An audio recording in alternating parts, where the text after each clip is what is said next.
Hello, everyone from Sydney, Australia. My name is Satara Uthayakumaran, and I'm Australia's Youth Representative to the United Nations for 2025.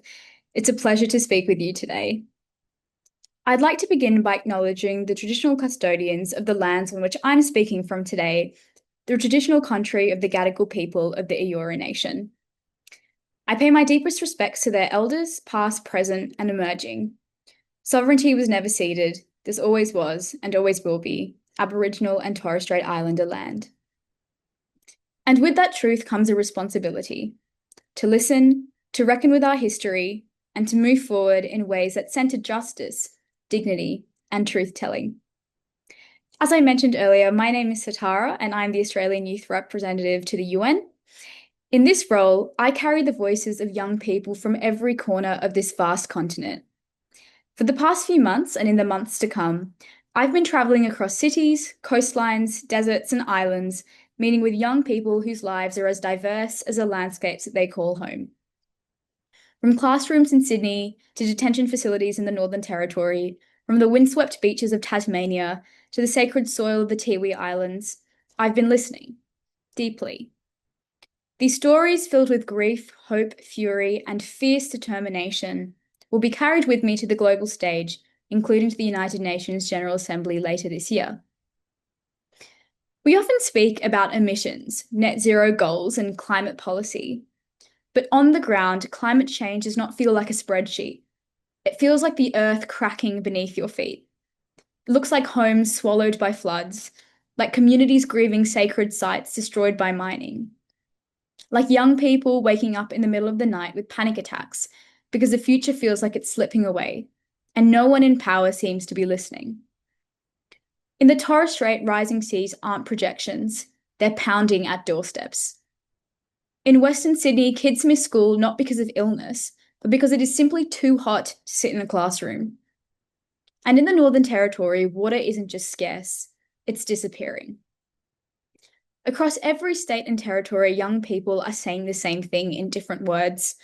We are afraid, but we are not giving up. What they're asking for is not impossible, it's integrity. Whether it's the Pacific Islander activists speaking hard truths or Aboriginal communities fighting to protect their homelands, the message is clear. The climate crisis is not a distant threat. It is here, and it is not just an environmental issue, it's a justice issue. And in the Tiwi Islands, rising tides are not just washing away soil, they are washing away culture, ceremony, and connection. Communities are being displaced in silence without infrastructure, without support, without dignity. The climate crisis is dismantling not just ecosystems, but identities. And too often, it is met with political indifference. Australia has officially bid to co-host COP31 in 2026 in partnership with the Pacific. That matters, but only if we are willing to meet the moment. Because co-hosting COP is not about symbolism, it must be a reckoning. We cannot claim climate leadership on the world stage while still approving new coal and gas projects at home. We cannot claim partnership with the Pacific while ignoring their calls for justice. We cannot claim to care about our young people while leaving them behind in communities without cooling, clean water, or hope. And yet we are uniquely placed. Australia is not just a country, it is a continent, and it is home to the oldest continuous cultures on Earth. We are bound not just to the Pacific by geography, but by shared struggles and shared futures. This place, with its deep Indigenous wisdom and its proud Pacific ties, should be at the heart of the global climate conversation. But we are underrepresented. Despite our frontline experiences, our stories, especially those of First Nations and Pacific youth, we are still too often missing from international tables. That absence is not just an oversight, it's a loss for the world. So if we are serious about COP31, then we must be serious about what climate leadership looks like. It looks like embedding youth and First Nations leadership at every stage of the planning process, not just in consultation, but in power.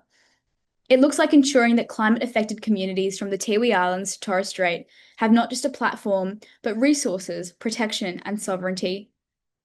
It looks like supporting Pacific nations not just as co-hosts, but co-leaders with the authority to shape outcomes, not just opening speeches. And above all, it looks like aligning our domestic policy with our international promises, because we cannot talk about a livable future while expanding fossil fuels. As Australia's youth representative to the UN, I will continue to carry these stories not just in speeches, but in every room that I enter.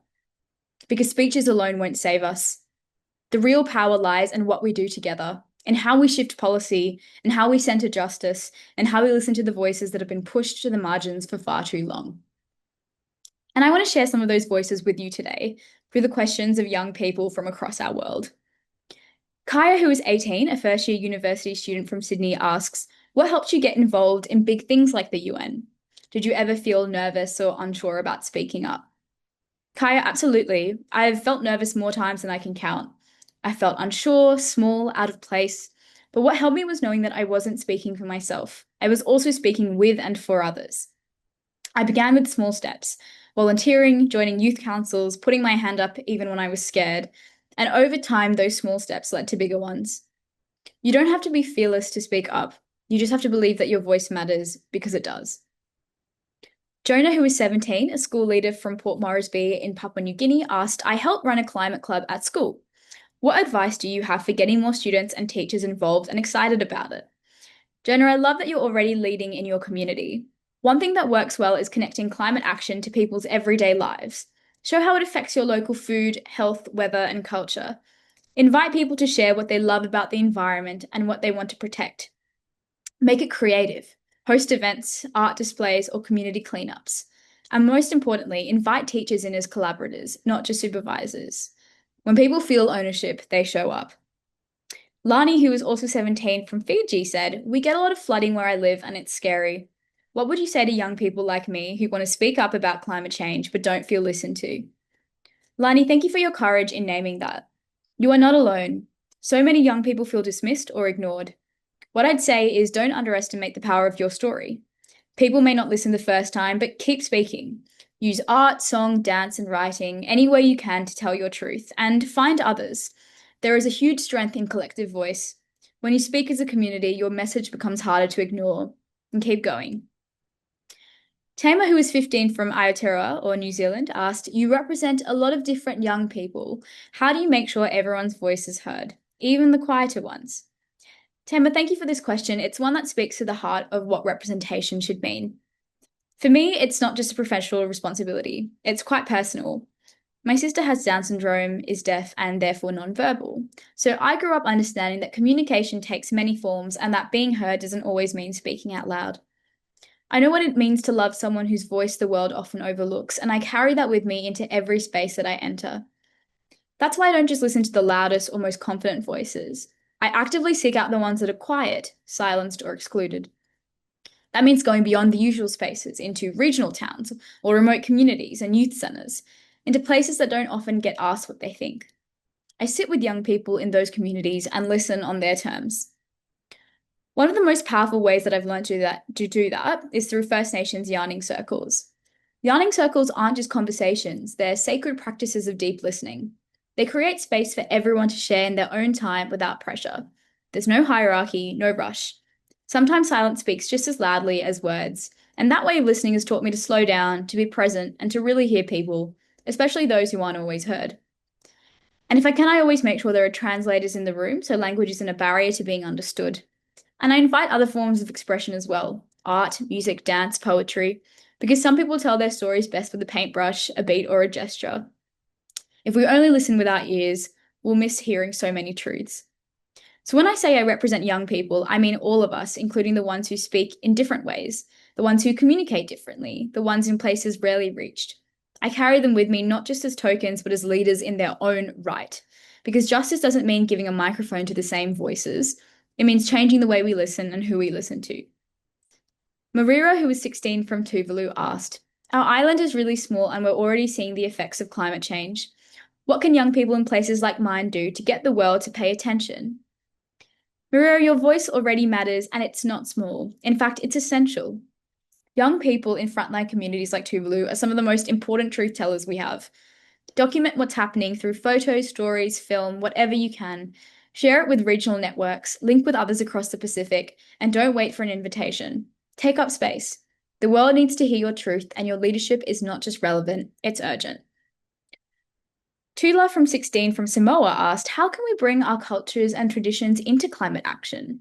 Do you think it's important to include those things? Tula, yes, absolutely. Culture isn't just important, it's vital to climate action. Your traditions hold knowledge systems that have protected land and ocean for generations. They remind us of who we are and what we're fighting for. When you bring your songs, your ceremonies, and ways of being into this work, you make it whole. Climate justice must be rooted in cultural survival, not just carbon targets. Your culture is not separate from your activism, it is your activism. So, to every young person listening today, your voice matters, your grief matters, your rage matters, and your hope matters. And your action, especially when it's grounded in culture, in truth, in community, is already changing the world. And as Australian Indigenous activist and artist Dr. Lila Watson once said, if you have come here to help me, you are wasting your time. But if you have come here because your liberation is bound up with mine, then let us work together. That is the spirit we need, not charity, not tokenism, but deep solidarity. Let this be the generation that listened differently, fought relentlessly, and built a future worth inheriting. Thank you.